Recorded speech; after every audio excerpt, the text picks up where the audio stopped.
Aaron, congrats. Was there any doubt in your mind if you'd be coming back, and how interested are you in a possible extension beyond this? Um, I mean, I don't know. You're just kind of going through the season. There's so much that you're focused on. So it wasn't really it wasn't something that we were talking about. I knew something for after the season was over. So I didn't really have necessarily any expectation, especially, once you get to the playoffs and you're just kind of grinding through that every day. That's where the focus went. So I'm excited to be back, and, we'll see if there's, any more dialogue that goes on. As far as you asked about an extension, we'll see in that regard, but regardless, I'm excited to be back and excited to get to lead this crew again. Is that something that's being talked about now? No, we're not, but I think that said, lot's gone on after the season with just, throughout the organization, contracts being up, and, there's a lot of work to do that you don't necessarily get to attend to when you're going through the playoffs and the World Series. So I know there's a lot of, loose ends to tie up, organizationally. So we'll see what unfolds. But either way, I'm prepared and ready to go and excited for 2025. Thanks, Aaron. Take another question.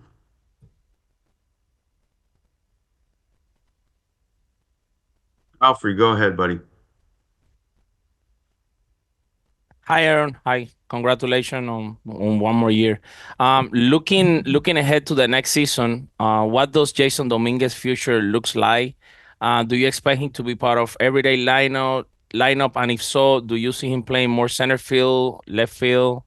Yeah. Well, I continue to be super excited about Jason's future. And look, I'm in that camp of people that think he's going to be a great big league player. I love his makeup. I love his talent. And so I do expect him to be a big part of things moving forward. Always though, as a young player, you're working to earn those things and earn those opportunities.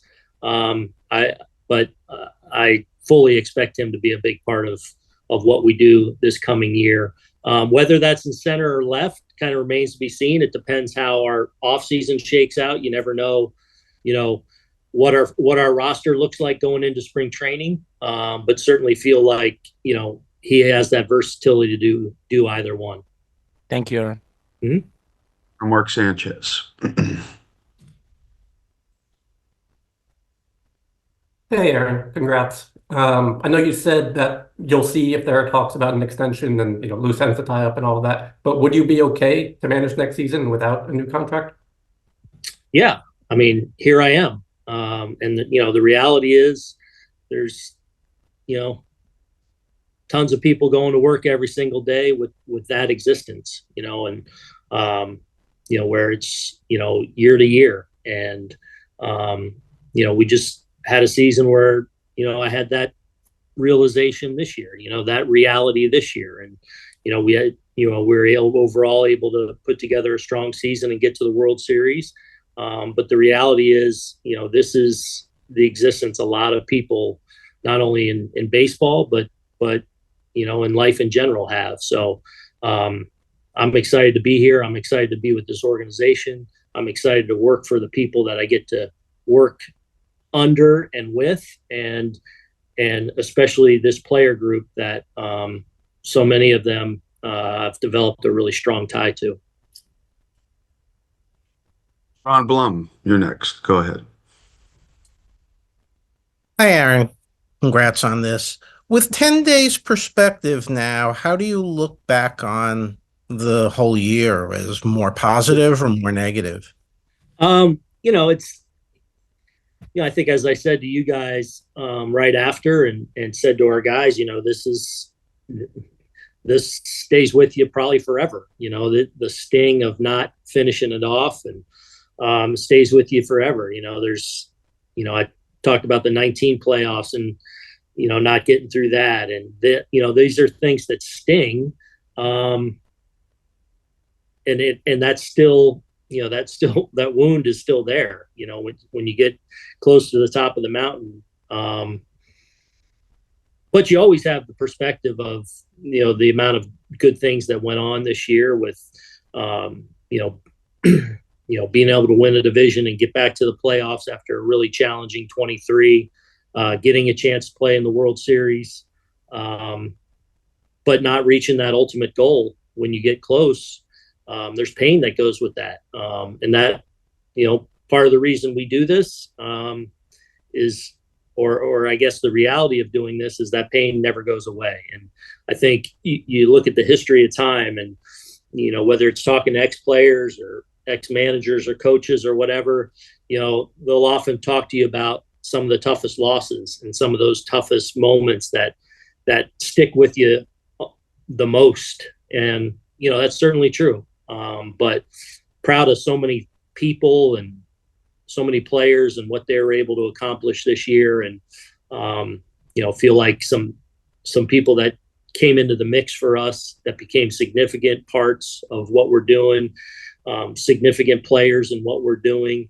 that maybe you didn't necessarily even expect coming out of spring training, or what are they going to turn into? I feel like we saw the development of a couple of young pieces that are going to be really crucial figures for the Yankees moving forward, as well as some surprise people that we feel like are going to play significant roles moving forward. So I think there's a lot to be proud of always. There's a lot of people that you're proud of their development. But there's always the sting of not reaching that ultimate, finishing off that ultimate goal, especially when you get as close as we did. Hey, Aaron, just following up on Ron's question, did you think that the poor fundamentals was a problem for you guys, and what can be done to improve them next season? Yeah, I mean, you're constantly leaning into that.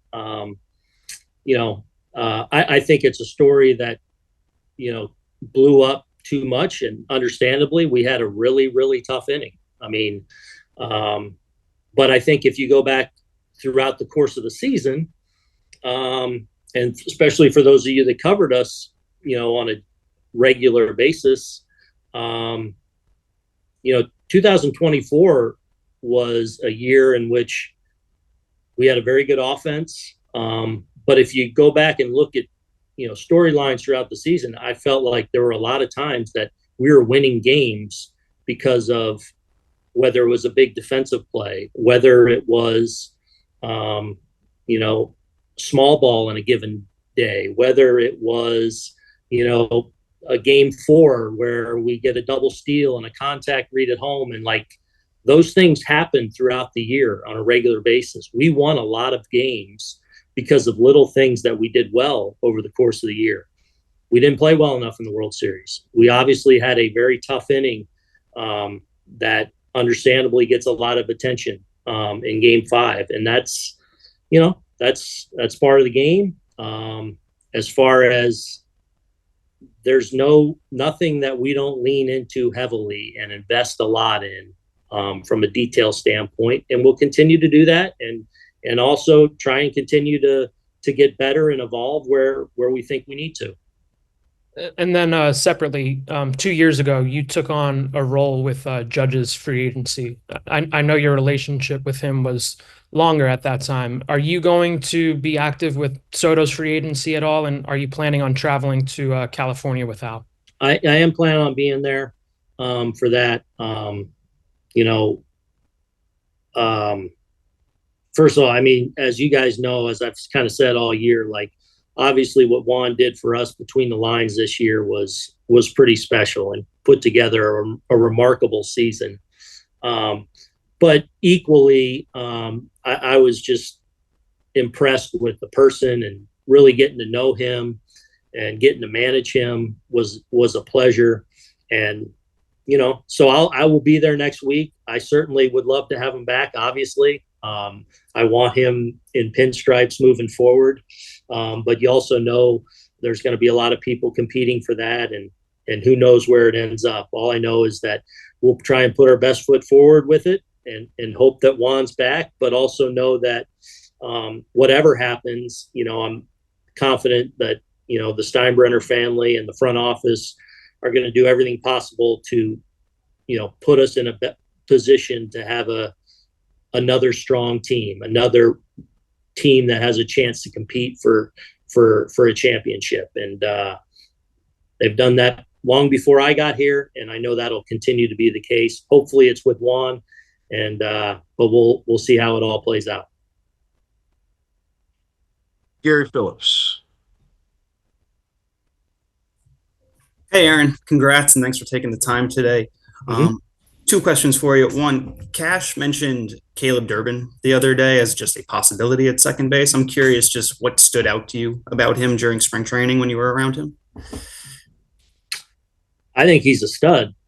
I mean, frankly, great bat to ball, elite ability on the bases as a base stealer. Good defender in the middle of the diamond, second base. He's really started over the last year plus to create some position flexibility too. He's played some short, he's played some third. We introduced him to some outfield this year, all with the mind that, this guy's going to be a big league player, and his bat to ball skills have been evident for the last few years. It was my first chance to get to see him in person this spring. Really competitive, kind of that hard-nosed, tough player. I'm excited about him. I think he's going to play a big role for us this upcoming season. Long off season ahead, obviously, but do you consider him a starting option either at second base or third base? I think he's put himself in that conversation. Certainly always as a young player, you got to earn those opportunities. Again, we'll see how the offseason unfolds, but he's definitely in the mix as a guy that's definitely knocking on the door, especially having gone to AAA now and had success. Obviously, I think most of you guys are aware of how well he's performed in the Arizona Fall League, and really now performed at every level the last few years. So he's definitely put himself in a position to really start to earn some serious big league consideration, and what role that is, remains to be seen as the offseason unfolds, and then obviously as spring training unfolds and he continues to develop. Gotcha. And the other thing I just wanted to ask you about was, at this point, do you anticipate any changes to your coaching staff? Yeah, we'll have one for sure. So we'll see.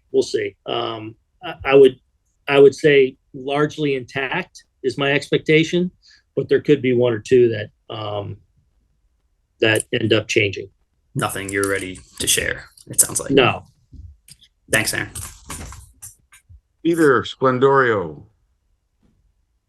Aaron, so this meeting with Soto, what do you think your sales pitch would be? You just lived the whole season with this guy. How would you sell him on coming back to the Yankees? Yeah, I don't know. It's hard to, because I do know him. So, I mean, certainly, I think let it be organic and let the meeting go where it needs to go. I'm sure maybe he'll have questions now that he is a free agent or want to address certain things, but I'm just going to go in there and be myself and confident in my relationship with Juan and the ability to have honest conversation with him, and certainly hopefully cement the point of how valuable and how much we think of him, not only as a player but as a person. I got to live that with him this year, and so that'll be my sales pitch. Of course, how much we want him. But let the meeting go where it goes. Are you guys bringing anybody else in to make your case? I think there'll be. I think it'll be a fairly small meeting, but I don't know all that'll be there at this point. Thank you. Yep. Kirshner. From what you've seen, what are your thoughts on the kind of pitcher Roki Sasaki is, and do you think you guys have a chance? We'll see. He's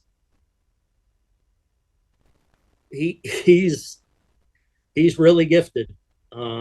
and very young. You know, I think I heard something today that he's, you know, right around the same age as Paul Skeens, and obviously has already done quite a bit in Japan. So we know it's a unique and special talent. A guy with, you know, top of the rotation qualities. And so hopefully we're in the mix with him. But I really haven't started to have those conversations even with our organization. We've been aware of him for a couple of years. I came across him at some point a couple of years ago. But I certainly understand that this is a really, really special talent that's going to be coming over to Major League Baseball next year. Take a final two in queue. Junko, good to see you. Go ahead. If you can, yep. Hi, Aaron. Hello. Congratulations and thank you so much for your time. Regarding to the Sasaki news, when Chiba Road officially announced that they will post him, how was the reaction? Did you excited? Or did you surprised? I don't think I was surprised, because I was a little bit, at least, you know, from the outside, very much the outside, aware of his situation and his age and the posting, and that it's a little bit different, more in line with how Ohtani came over here several years ago. So, but I knew there was some, I don't know, it seemed like maybe some angst between him and the organization for a number of those years. So I can't say I was surprised. I had heard something a few weeks ago that it was kind of like maybe a 50-50 scenario. A year ago, I heard this could possibly be in play coming this year. So I can't say I was surprised, but I guess the realization of it kind of happened quick, especially playing all the way through October. Thank you. Take a final question from Eriko. Go ahead. Hey, Aaron. Sasaki's 23, by the way. He just turned 23 last week. Yeah. Have you seen him pitch in person, like in Japan or on a video or anything like that? No, I've seen some video. So I know, certainly know about the triple digit heater and the fork ball. And like, this is a guy that, you know, you can certainly envision coming over here and being an ace and being a dominant starter. I mean, he's got that kind of skill set. I hear really good things about the makeup. So, you know, we've been hearing about kind of Sasaki and Yamamoto in concert here for the last couple of years. Obviously, Yamamoto came over last year and now Roki. So certainly aware that there were two special pitchers coming this way the last couple of years. And then for the starting pitchers, we spoke to Cash last week at the GM meeting. He always wants to improve the area. Do you also feel that starting pitcher is the area you want to kind of add or anything like that this offseason? I mean, we'll see. I mean, you know, there's always needs to address, but in the end, you never know, like, you know, do trades come into play? You know, what ends up making the most sense? You're trying to improve where you can. So it's got to match up sometimes. So sometimes you end up hammering an area of strength. Sometimes you are able to go, you know, address a weakness through free agency or through a trade. So you never know how it's going to play out. You try and, as you know, I know Brian, you know, casts a wide net, and you're trying to ultimately improve your team and put yourself in a position to go compete for a championship. But you never know which way that's going to end, if it's hammering a strength or if it's, you know, plugging holes or addressing a need or a weakness. So we'll see how it all unfolds. It's one of the exciting parts of the winter, and looking forward to seeing how it unfolds to hopefully put us in a strong position when we head to Tampa in a few months.